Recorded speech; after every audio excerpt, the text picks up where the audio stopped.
नमस्कार दोस्तों, स्वागत है आपका फिर से एक नए वीडियो में। तो दोस्तों, मेरे एक सब्सक्राइबर का कमेंट आया है और कमेंट में उन्होंने वीआरएस से रिलेटेड सारी जानकारी मांगी, यानी कि वीआरएस 2020 के टाइम पे उन्होंने वीआरएस लिया है और वीआरएस लेने के बाद उन्होंने एक बेसिक पेंशन बताई है। तो बेसिक पे और बेसिक पेंशन से उनकी थर्ड पीआर से लागू होने के बाद उनको क्या फायदा होगा, उनको एरियर कितना मिलेगा, उनको ग्रेजुएटी कितनी मिलेगी, ठीक है, यानी कि उनको थर्ड पीआरसी के बाद कितना फायदा होने वाला है। और वो एक वीआरएस कर्मचारी थे पहले, ठीक है, वीआरएस पेंशनर थे, तो यहाँ पर उनकी थोड़ी सी अलग बात हो जाती है। तो आज इस वीडियो में डिटेल तरीके से विद कैलकुलेशन करके बताने वाला हूं कि आपने जो बेसिक दी मुझे, उससे थर्ड पीआरसी लागू होने के बाद आपका कितना इंक्रीमेंट बढ़ेगा, कितनी बेसिक पे बनेगी, कितनी बेसिक पेंशन बनेगी और उस हिसाब से आपको एरियर कितना मिलेगा, सारी जानकारी विद डिटेल तरीके से, ठीक है। तो चैनल पर नए हो तो सब्सक्राइब करें। मेरा नाम है सूर्य विश्वकर्मा। जानकारी यूजफुल लगे तो लाइक करके जरूर जाना। चलिए दोस्तों, बढ़ाते हैं वीडियो को आगे। तो दोस्तों, जैसा कि आपको पता है, कैलकुलेशन करेंगे तो सारी बातें सामने आ जाएगी, कितना आपका बनेगा, ठीक है। देखिए, पहले कमेंट पढ़ के बता देता हूं, वो ज्यादा अच्छा रहेगा आपके लिए। देखिए, उन्होंने पूछा है, जो कि है प्रवेश कुमार जी है, मेरे सब्सक्राइबर है, उन्होंने इसके पहले वाले वीडियो पे मुझे पूछा है, मेरा बेसिक जो बेसिक पे है 18,500 रुपए था जब मैंने 2020 में वीआरएस लिया था और मुझे 9,250 के हिसाब से पेंशन मिलने लगी थी। अब संशोधन के बाद मेरी बेसिक कितनी होगी और एरियर कितना आएगा, इसके बारे में उन्होंने पूछा है। तो चलिए इसी बात का हम यहाँ पर जवाब देते हैं। और 2020 के वीआरएस यानी कि वॉलंटरी रिटायरमेंट स्कीम के पेंशनर्स है, इसलिए उनका जो नियम है पेंशनर्स से थोड़ा सा अलग है, ठीक है। तो पहला पॉइंट है, थर्ड पीआरसी के बाद नई बेसिक पेंशन की जो कैलकुलेशन है वो मैं करने की कोशिश करूंगा। देखिए, सबसे पहले बीएसएनएल थर्ड पीआरसी जो 1/1/2017 से दे है, इसके तहत पेंशन डिवीजन के लिए मुख्य 15% फिटमेंट की डिमांड की गई है, ठीक है। यानी कि देखिए, कर्मचारियों ने 15% की डिमांड की है, पेंशनर संगठन है उन्होंने भी 15% की डिमांड की है। तो इसी हिसाब से आज निकाल के बताऊंगा, ठीक है। पहले मैंने 0% पर भी ये ट्राई किया है, लेकिन 0% तो देगी नहीं सरकार, क्योंकि 9 साल हो गए भैया, कुछ तो देगी। तो मैं यहाँ पर 15% से कैलकुलेट करूंगा, तो उन्होंने जो भी यहाँ पर बताया है उस हिसाब से, ठीक है। तो यहाँ पर देखिए, हमें 18,500 की बेसिक से निकालना है, ठीक है। तो आपकी पुरानी बेसिक फॉर्मूला लगाएंगे हम, वही यहां पर आपको पुरानी बेसिक यही फॉर्मूला लगेगा, ठीक है। पुरानी बेसिक प्लस 119.5% 119.5% आईडीए जो कि 2017 के टाइम का था, प्लस यहां पर फिटमेंट लगाएंगे जो कि सरकार देगी, ठीक है। ये हमें लगाना पड़ेगा, ठीक है। अब ये फॉर्मूला लगेगा, देखिए, हर एक पे रिवीजन में यही फॉर्मूला लगेगा, पेंशन रिवीजन में भी यही फॉर्मूला लगेगा। अगर आप एक पीएसयू कंपनी से हो तो इसी फॉर्मूले पर आपका पेंशन या फिर पे रिवाइज होगा, ठीक है। तो फिलहाल आपने पुरानी बेसिक मुझे कितनी बताई थी, यहाँ पर पुरानी बेसिक थी भाई साहब 18,500 रुपए, ठीक है। अब यहाँ पर 119.5% इसका कितना होगा वो हमें इसमें मर्ज करना है। तो भैया इसका 19.5% होगा लगभग 22,107 के करीब, ठीक है, ये होगा, ठीक है। मतलब 18,500 जो बेसिक आपने मुझे बताई थी, इसका 119.5% निकाला है, जो कि 2017 के टाइम पे आपका आईडीए चल रहा था वो, ठीक है। अभी देखिए भाई साहब, आपका जो आईडीए 2026 में कितना चल रहा है वो भी बता देता हूं आपको। जो आईडीए है वो 2026 में आपका चल रहा है 236.8% आपका आईडीए चल रहा है, ठीक है। लेकिन देखिए, थर्ड पीआरसी लागू होने पर ये पूरा मर्ज नहीं होगा, ठीक है। बहुत सारे लोग समझते हैं कि 236.8% अगर मर्ज हो गया तो भैया हमारी सैलरी तो इतनी बढ़ जाएगी कि हमें फिटमेंट की जरूरत ही नहीं पड़ेगी। तो ये आपका भ्रम है, ठीक है। ये 2007 का आईडीए है, ठीक है। अब यहां पर इसमें से 2007 से लेकर 2017 का 119.5% मर्ज होगा और उसके बाद का बचा हुआ आईडीए सब जीरो हो जाएगा, ठीक है। ये मर्ज हो गया और बाकी सब जीरो। तो ये जो आईडीए है ये भाई साहब जीरो हो चुका है, ठीक है। ऐसा मत समझना कि यही ऐड होगा आपकी बेसिक पे में। तो 119.5% आईडीए 18,500 को कितना बना, 22,107 रुपए।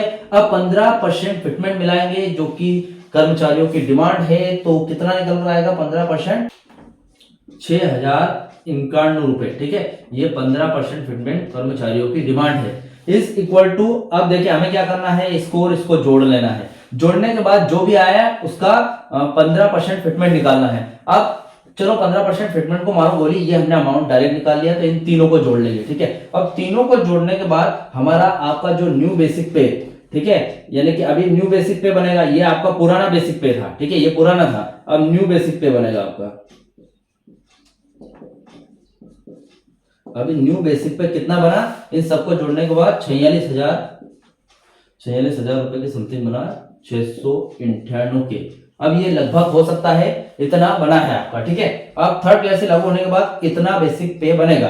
अब हमें करना क्या है, देखिए नियम ये है कि जितना आपका बेसिक पे होगा, आप जब रिटायरमेंट लोगे, पेंशनर्स बन जाओगे, तो इसका आधा हो जाएगा। ठीक है, तो हम सीधा से यही कर सकते हैं कि इसका 50% निकालना हमें। ठीक है, यानी कि 50% कितना होता है इसमें से, वो निकाल लीजिए। ठीक है, तो 50% होगा इसका, कितना बनेगा,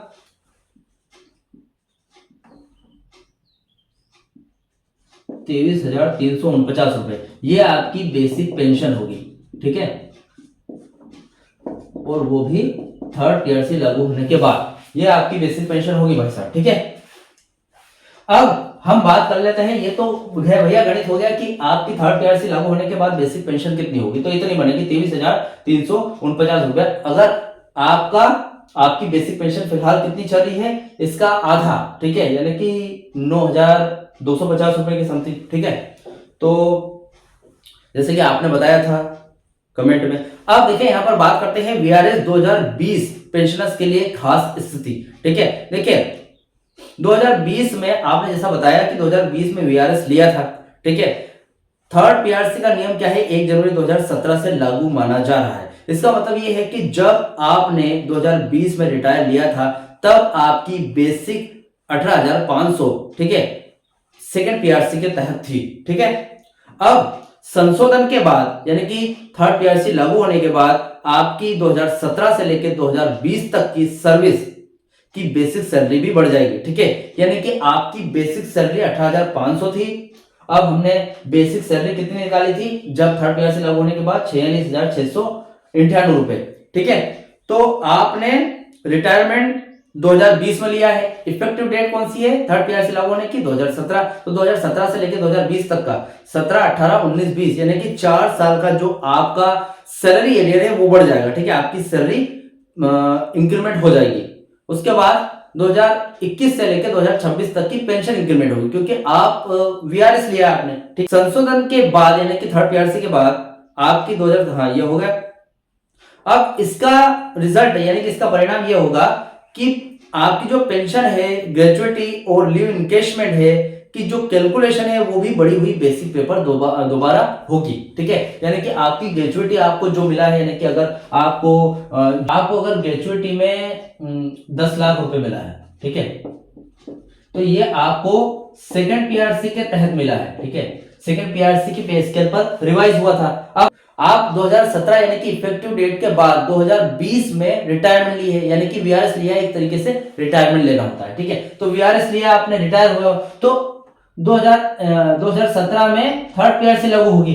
ठीक है, तो आपकी जो सैलरी है थर्ड पीआरसी अगर लागू हो जाती है 2017 में, तो आपकी सैलरी बढ़ जाएगी 46,698 रुपए हो जाएगी। ठीक है, यानी कि ये जो 18,500 की बेसिक सैलरी से बढ़ के इतना हो जाएगी। ठीक है, तो इसी पर आपकी ग्रेजुएटी फिर से रिवाइज होगी। 10 लाख था, तो इस बार हो सकता है कि 15 लाख हो जाए, तो आपको जो बचा हुआ पैसा 5 लाख रह गया था, 10 लाख के ऊपर वाला, वो आपको मिलेगा।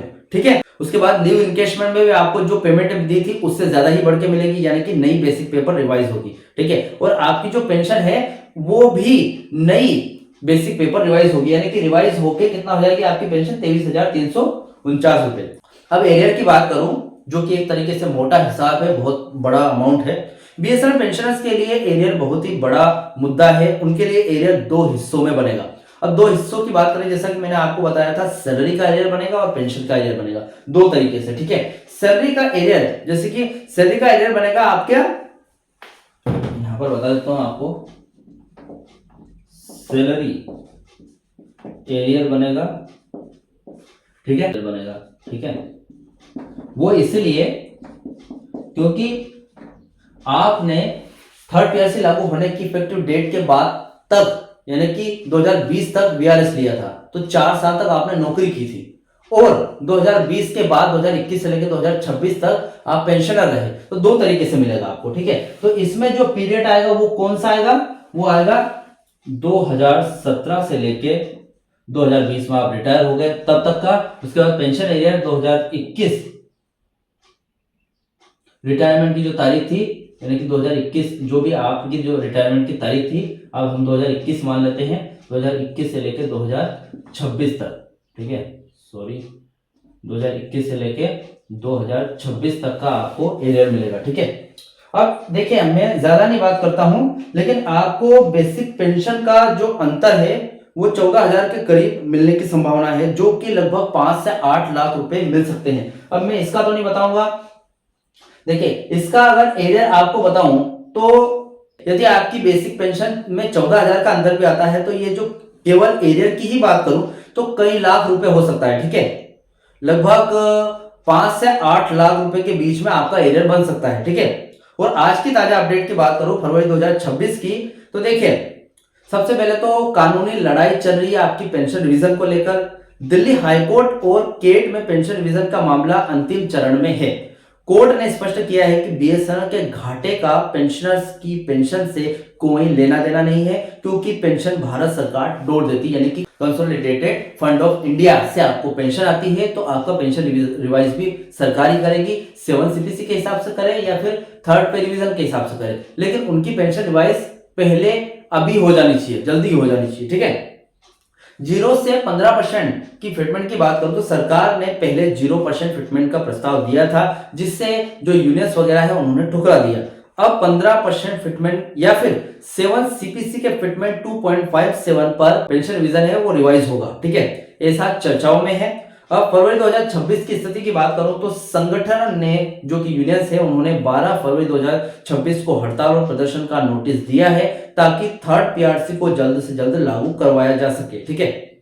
आपने जो मुझे बेसिक पे बताई थी उसके हिसाब से मैंने आपका पूरा कैलकुलेशन कर दिया है कि आपकी पेंशन रिवाइज कितनी होगी, एरियर आपको कितना मिलेगा वो भी बता दिया है। उसके बाद ग्रेचुइटी लीव इंक्रीमेंट का भी आपको फायदा होने वाला है, ठीक है। हो सकता है 2017 से लेकर 2020 तक का आपको जो डीए है इंक्रीमेंट हुआ है, जैसे कि अदर पीएसयू कंपनी में बढ़ा है थर्ड पीआरसी के बाद, ऐसा आपको बीएसएनएल में भी बढ़ेगा। चलो बीएसएनएल घाटे में थी इसलिए अभी तक थर्ड पीआरसी लागू नहीं हुई, लेकिन 2017 से लेकर 2026 तक का इंक्रीमेंट जरूर मिलेगा आपको, ठीक है। तो फिलहाल ये वीडियो था, पूरा कैलकुलेशन करके मैंने आपको बता दिया। आई होप आपको आपका जवाब मिल गया होगा, जो भी आपने कमेंट में मुझे सवाल पूछा था उसका जवाब मिल गया होगा। और इस कैलकुलेशन से रिलेटेड और इस वीडियो से रिलेटेड जो भी आपके डाउट क्वेश्चन वगैरह हो तो मुझे कमेंट बॉक्स में कमेंट कर सकते हैं। वीडियो अच्छा लगा हो तो वीडियो को लाइक कमेंट से जरूर करें। मिलते हैं दोस्तों नेक्स्ट वीडियो में। सी यू सून।